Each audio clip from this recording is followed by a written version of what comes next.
Okay, kung inyo makita, so ang wax sa kandila, so mao nag-serve as fuel.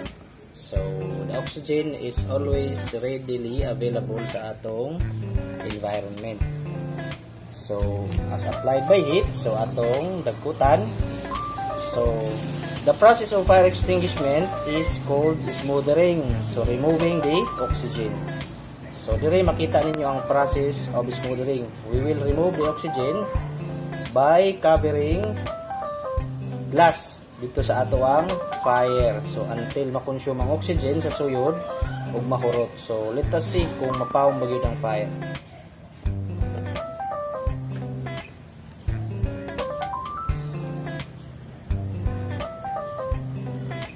It became cockroach.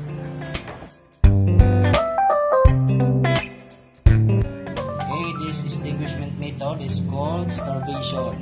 So ang proseso ani is kuhaon nato ang fuel. So i-cut off nato ang chemical chain reaction by removing fuel. So kasi kung maputol ba ang kalayo.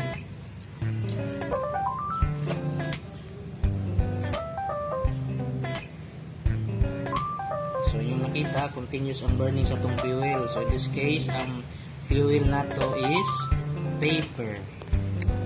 So continuous ang yung burning until transfer siya sa next na paper.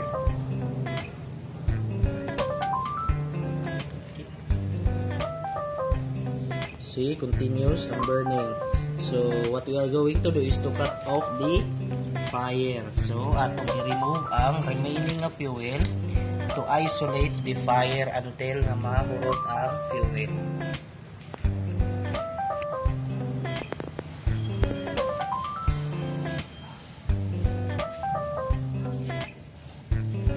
Okay, so until ma-decay ang atong kalayo. So that's it. Ang kalayo diha rataman naputol na siya kay gikuha naman nato ang remaining fuel. So that's called starvation.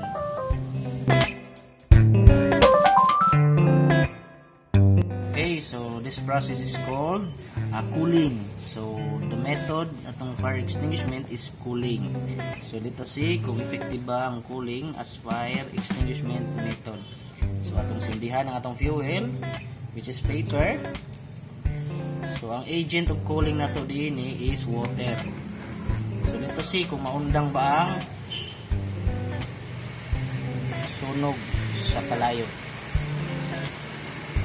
So inyo nakita, continuous ang burning sa atong paper.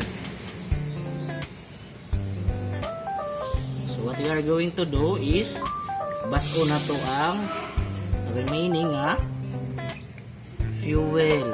So let us see kung mutabok ba siya dito sa remaining fuel nga nabasa na to, which is atong gipa-cool down using water.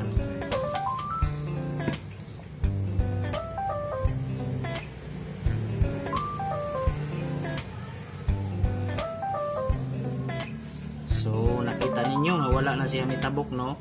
So nabili na ang atong remaining fuel. So pinaagi sa tubig, gikuling nato ang nahibilin nga sugnod.